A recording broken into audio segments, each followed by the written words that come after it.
Hello, everybody. I'm Bobby Valentino Zoe for the United States, Liberian, US-based actor. Keep watching Light TV. Peace.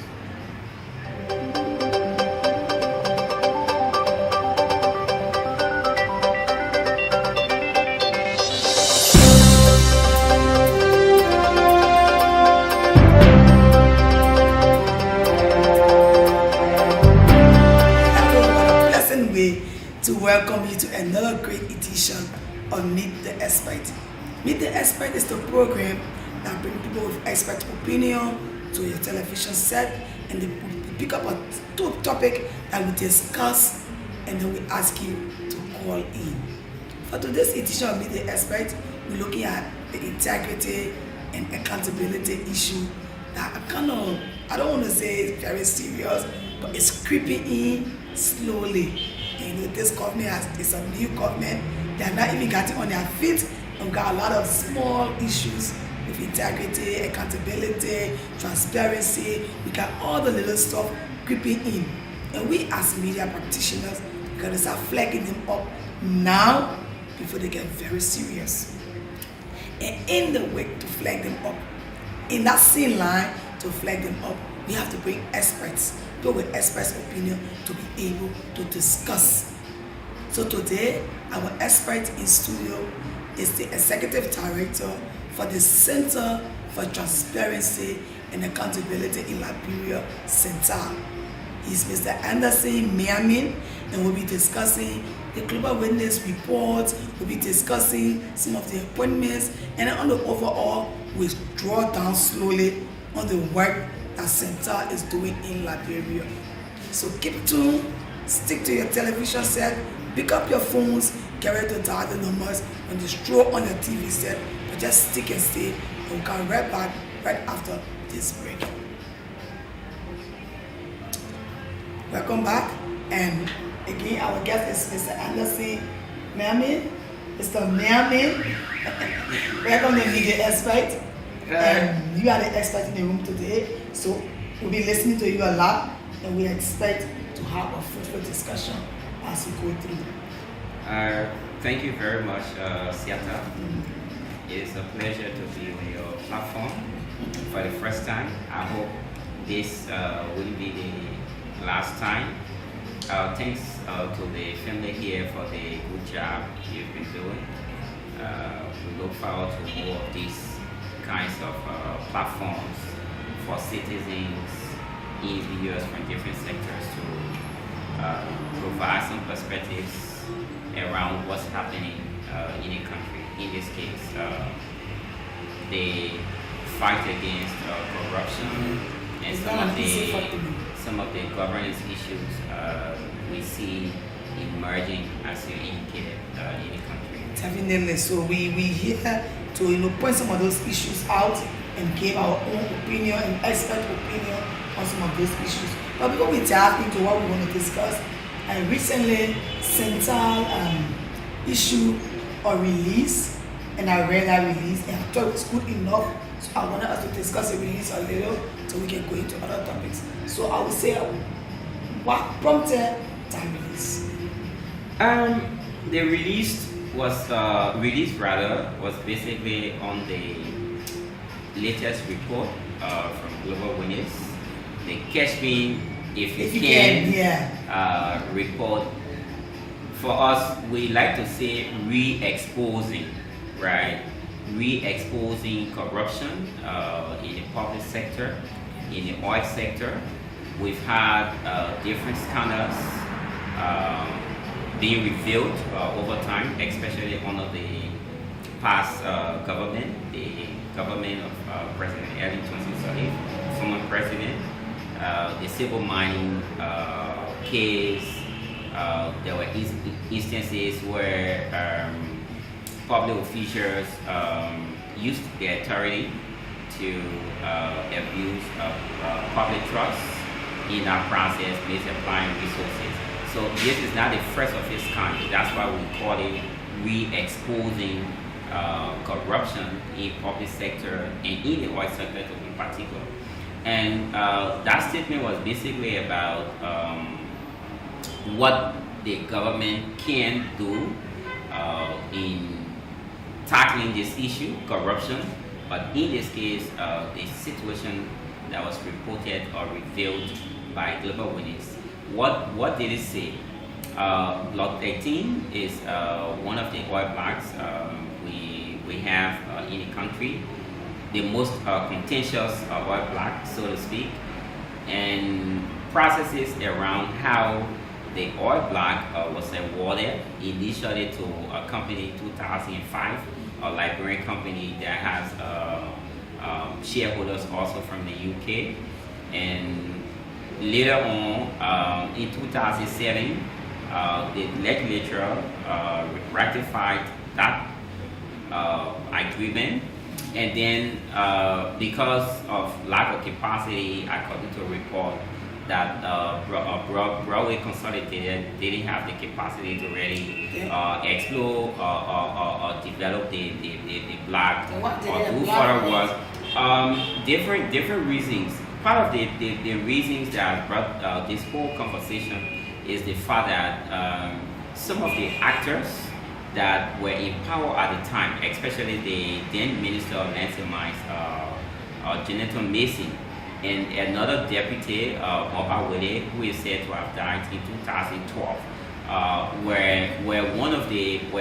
were people that were behind the company.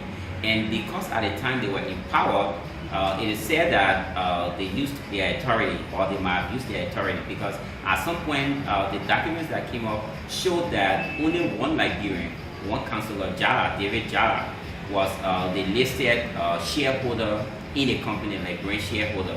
What that means is the two other actors that were alleged or said to have been a part of the whole company from the beginning went missing, meaning perhaps their names were removed because of the laws we have around government officials, sitting government officials making decisions in a given sector, and then only company that participates or pays for a contract in the very sector.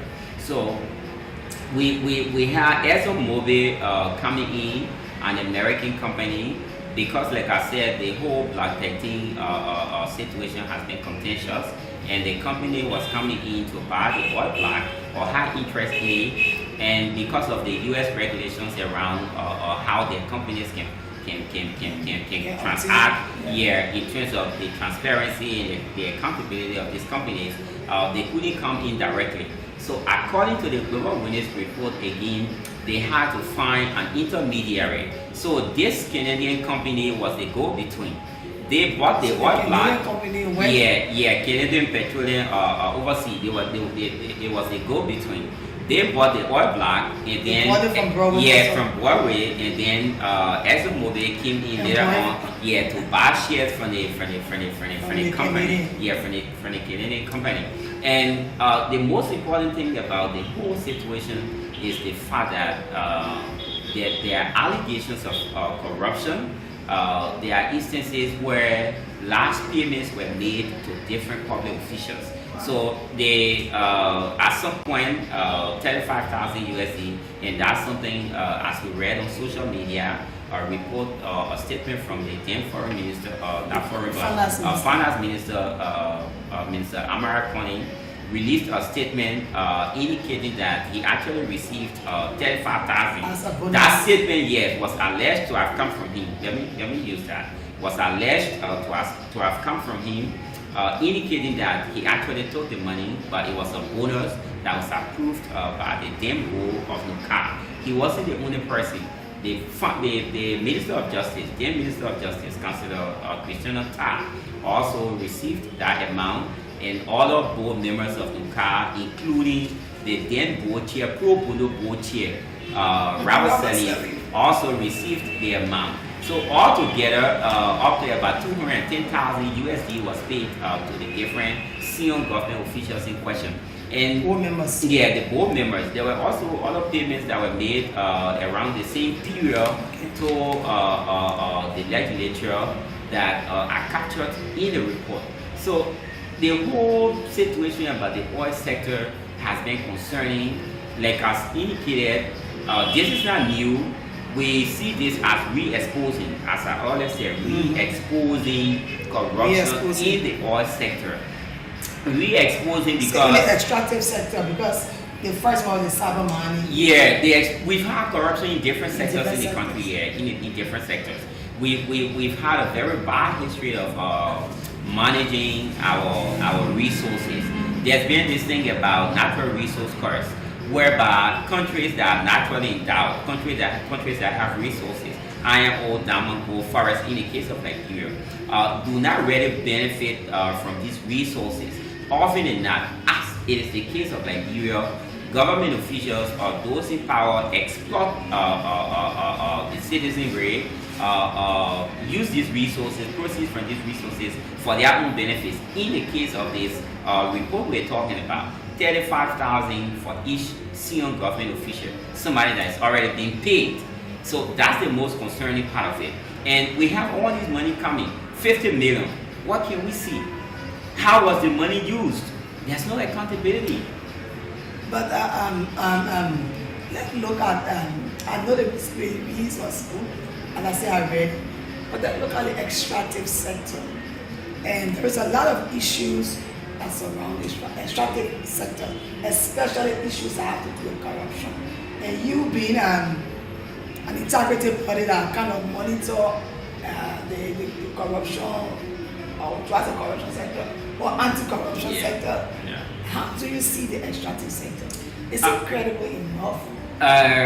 The oil sector is a part of the extractive sector. All the so oil, mining, everything. The mining sector also, as you may be aware, has a lot of corruption. The civil mining case I was talking about, the LEITR, Liberia Extractive Industries Transparency Initiative, has been doing reports, post-process award audit. They've been reviewing the different contracts that have been signed by multilateral, in most instances, multilateral organizations. I read one of the reports. That report was dated by January 5th, 2018. So it's a very recent report where some companies refuse to do disclosure. They just refuse to say anything. Yeah, that's just one of the many issues.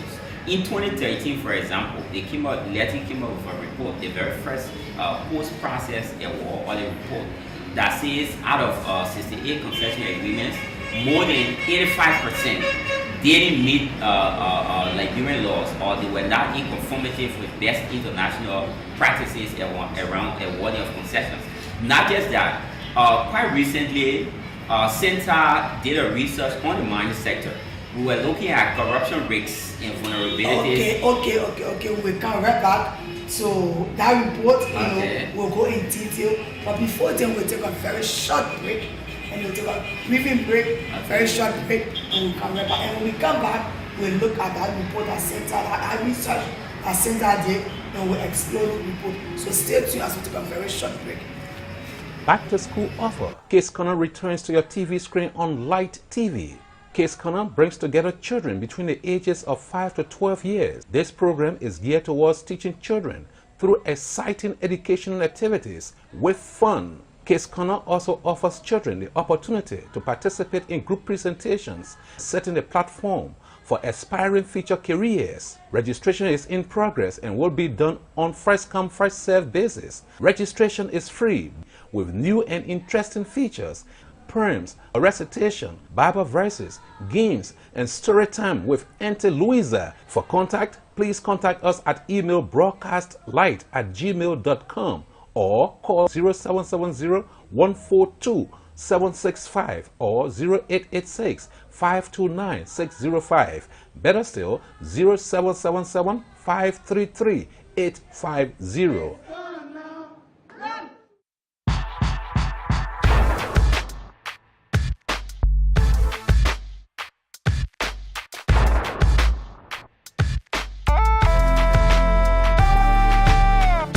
It's the Caps Entertainment Show, the best of all entertainment shows. Get all the latest gossip and entertainment news of what's trending in the world of Liberian entertainment.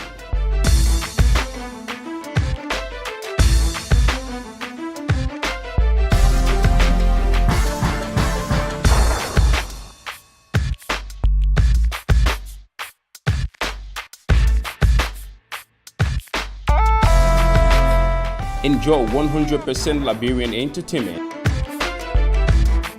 on Caps every Friday at 8 p.m. with Paul and Jojo live only on Light Television.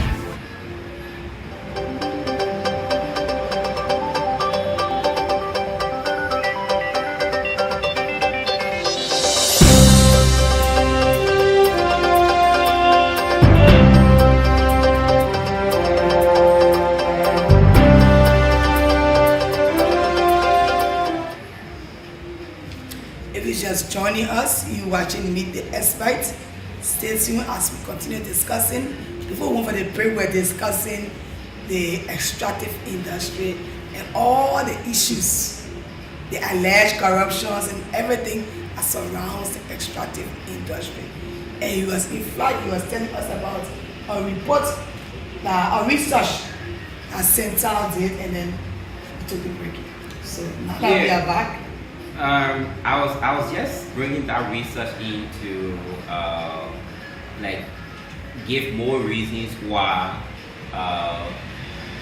people, experts have indicated that the extractive sector is corrupt, or to talk about how different studies corroborate some of the different pieces of information we've had over time that the extractive sector is corrupt. And it's just clear from what we see around, considering the resources we have and how they haven't benefited the country, how, for example, those in Nimba that are home to the Nimba Mountain, that ArcelorMittal is operating, Metal Steel. Whether you want to talk about bone mines, that you now have booming holes, as people call it. We have all these resources, all these different concessions in the country, but we don't see anything. Our roads are still bad. The quality of lives of the people hasn't improved. So what's happening? And one thing that points to what's happening is the fact that there's corruption, the resources are being pocketed, few individuals. Even the few individuals that are pocketing the resources, we don't see it. We don't see it on them. We don't see it around them. Where do they carry the No, but you look in different places and you see people constructing. Somebody comes to power with little or nothing, and that's why the whole issue of asset declaration is important.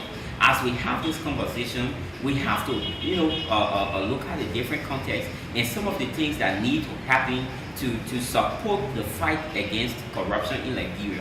We're having this report right now and discussing it because we don't have a strong regime to fight against corruption. I just want to go back a little bit. A strong regime. Let me just take this call. Hello. Yeah, hello. Your name and where you calling from? I'm Matthew Jara calling from Looking County. Yes, Matthew, you view us. I'm watching you guys live right now, and I really want to congratulate you for the topic. Like what our young brother is saying, we have so many resources in this country, but to be frank, we don't really know what the government is doing. We don't have access to any of them to know that yes, this is what we have, this is what we don't have. The only yet we're talking about gold, they have so many gold mines around here, they have diamond mines, they have rock and every other thing we always say, but we don't know what they are doing with them. How much the gold resources are bringing into us every year, we don't even have access to them. So as they have to say, you've been elected as a senator or representative, whatever position that you're elected in, it's full. Is the church over that people you have to say, you need to declare assets to know exactly what you have to people enter, not you enter first to declare assets, because if you enter to declare assets, you elected loud, say anything, but you know you're corrupt or whatever you do in a short period of time, then you'll come out and say, yes, this is what I have, I came in power, but when you get in power, let's do a research on you properly and go ahead to know everything that you have. So like that, if you declare assets, we'll know exactly. So if you do anything contrary, we'll know how much you make every year, how much you make every month, how the break you go for, how much you generate every time. So if you corrupt, we'll know exactly that it's like the baby, it's not like the baby when you came into power. Definitely. That's a good point. Thank you Thank you for viewing us and thank you for participating in the show. But I think the expert in studio got your point, and I think it's a good one. Thank you. All right. Thank you. So you see, he's talking about declaring your assets before going into the race. Yeah, Now that you already won, we declare your assets. Sure, and I was talking about a statement we released, we issued when the current president was inaugurated on 22nd January. In that statement, we outlined several policy recommendations. One was asset declaration. It is very key to the fight against corruption, a successful fight. Definitely. When we know what We're coming in with officials have coming to power, we can track their actions, their activities. And asset declaration, the thing is not just about assets. Your assets, your liabilities, and your income. Yeah. So what do you have? How much do you owe? Probably you took a loan of around 50,000, and you owe one of the banks around town. Your income while in government will be affected by that loan because you have to pay. So when you minus how much you will pay towards the loan, perhaps on a monthly basis, calculating that and looking at the cost of living and some of the other things you need to do, then we say, okay, yes, this person has XYZ obligations, and whatever you accrue during your stay in government, the LSCC and the relevant authorities can do that monitoring, having declared, of course, initially, to say you've either acquired wealth illegally or you've lived within the confines of your salaries and benefits. So asset declaration is key. We also talked about having a strong regime to prosecute corruption. Yeah. We've had impunity over time. Impunity is responsible for the very report we have right now. We've had corruption scandals, and we haven't seen the requisite actions in terms of prosecution. We had issues with the past government. The past president cheated her officials. There were times that reports came up indicting certain public officials, and she would go on to say, okay, I put my neck on the chopping board for these individuals.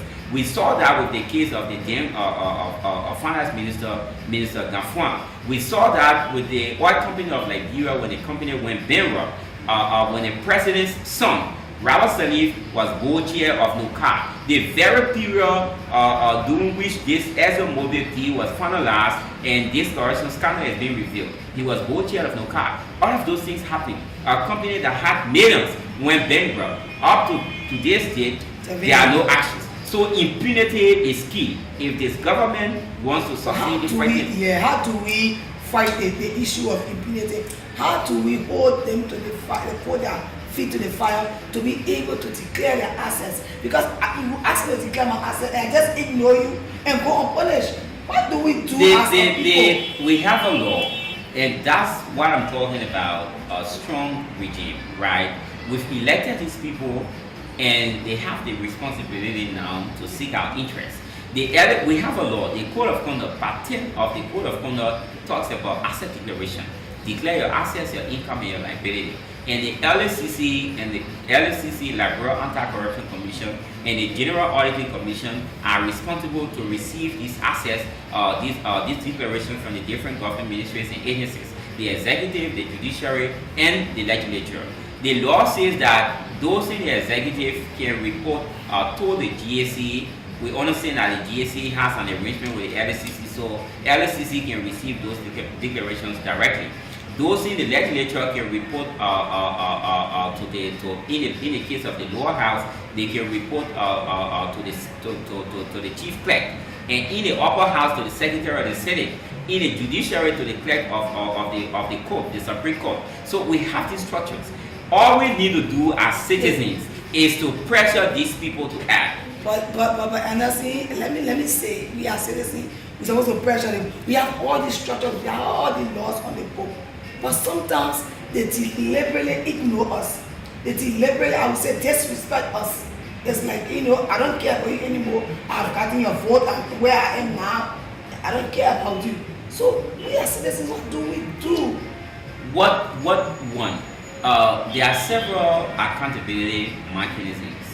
one is election, but sadly, election is like 6 we years. do not. Yeah, 6 years. We do not use elections to actually deal with corruption. I would say punish. Because punish some Punish of these corrupt alleged, officials. corrupt officials. They use these corrupt proceeds to get to make their ways back to power. So that's very sad. And secondly, I wouldn't say the public hasn't been, citizens have not been talking, because even the civil society, the media, all of us are part of the citizenry, and we've been talking over time.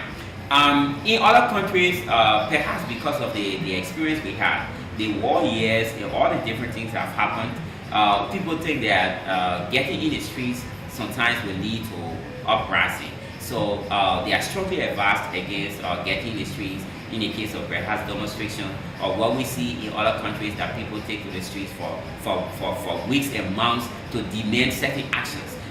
There's a level of some level of dissatisfaction with what's happening, and people think that those routes are not too good to take. So what do we do in this case? The way to go about it is to engage as we are doing. If we have a strong and vibrant civil society, we have a strong and vibrant media that monitors and reports on a regular basis on what's happening. These people are afraid of their names going out there in the media, especially when, sometimes they do. Name and shimmy is one way to address corruption, right? It may not be the most effective way, right? The most effective way in addressing corruption is prosecuting people, confiscating the access of people, right? But if the regime is not strong enough to do this, you have to find other options. The other options are what? Number one, the conversation we're having right now, naming some of these officials and letting the public know that this is how they've been behaving. You know, honestly, it's kind of sad as sometimes we even name and shame them, and the very public come to defend them. We saw that in the South of Miami case. People were like, oh, you know, why financial this time around? Other people did it, they went free. People come and, you know, defend. Expect we saw in Matilda Parker issue. People have placard to the Supreme Court. Free Matilda Parker. Expect those things to happen, right? Expect them to happen. We are not surprised by those things, right? People use the proceeds from their corrupt actions to, you know, pay individuals. We have a largely impoverished country, right? Most people are poor, and experts have indicated that you can't have a vibrant democracy if you don't have a population that is literate, that is empowered. Poverty undermines having a vibrant democracy, because in elections, it is not to say that you need to be educated, sophisticated, so to speak, to read between the lines. But when you are educated, when you have appreciable level of education, it helps you.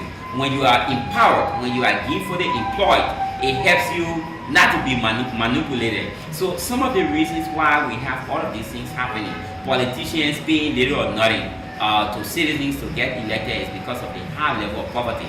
And what is responsible for this poverty? It is the very officials we have. I was in conversation with one legislator, former legislator, and he was saying, okay, we need more money in the budget for the lawmakers, because every now and then citizens are coming to us. So I say, hey, you are getting it wrong. That is the very wrong approach. These people are coming to you because you are not putting money in the budget to address their needs. You create a condition that they will be beggars, that they will be mendicants. So every now and then they will come to you. The most sustainable approach is to have programs and activities to empower them. Once you empower these people, they will come to you. But giving handouts, when you give me handout, the following day I'm going to come back. So when I have a job, I'm not going to come back to you. So that's the most sustainable way to address such an issue, and not to give you more money that we are not even sure if you will even give back to these people. But honestly, we are coming to the close of this program. So finally, what can you say would be our approach in tackling the corruption issues and around us as Liberians? Before that, let me just highlight a few things that we had in the report. The president, and thank God the justice minister has recused himself from the investigation. Thank you for that. He was president of the National Oil Company when the oil flag was originally awarded to the company. So it was just logical that he recused himself because his presence on that committee would have made his work independent. The second thing we called for is the inclusion of the Liberia Anti-Corruption Commission. LSCC is the statutory body that was set up in 2008 to investigate and prosecute corruption cases in conjunction with the Ministry of Justice. They have that statutory mandate. We feel somehow we are disturbed by the fact that they are not part of this process that is very key. This is directly linked to their work. So we think the LSCC should be a part of this investigation. They should be included. And also, we do not want this investigation to be business as usual. Under the past regime, we saw reports coming up, committees were set up to investigate, those reports were never acted upon. What we want in this case, and this is a test case for this administration, I indicated that on my social media page. The president has said he's committed to the fight against corruption.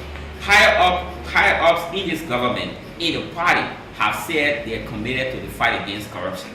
This is the very first major scandal that has been reported, even though it is on the past regime, but it is this administration that has the obligation to ensure that it is investigated and that actions are taken against individuals that will be found wanted. So the first test case, we want to see what's going to happen.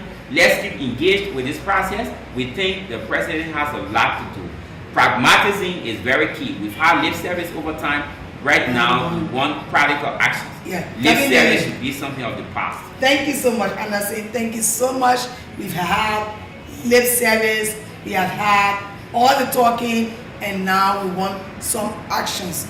And it's good that our president said, I think they got a slogan they call him talking to. They call him the action man. So we want to see you doing. We've heard you talk, now we want to see you doing, especially in this Global Witness report. They catch me if you can't saga, want to see you acting. So Mr. President, the ball is in your court. Bring the people back on board, be able to investigate. With this, we say thank you for viewing Meet the Expert, and to our owner caller, we say thank you for calling. Your points were clear. They were clear, and we appreciate it. And we say you can call again on another segment of the show. But for now, we say thank you for viewing us, and I have been your guest, Seattle Scott Johnson, and I've been your host. Sorry, Seattle Scott Johnson. I can read my title. Yeah, probably. And my guest, you're gonna start working here, so it's no problem. And my guest has been Anderson Miami. Do have a wonderful time, and we say bye-bye. Thank you.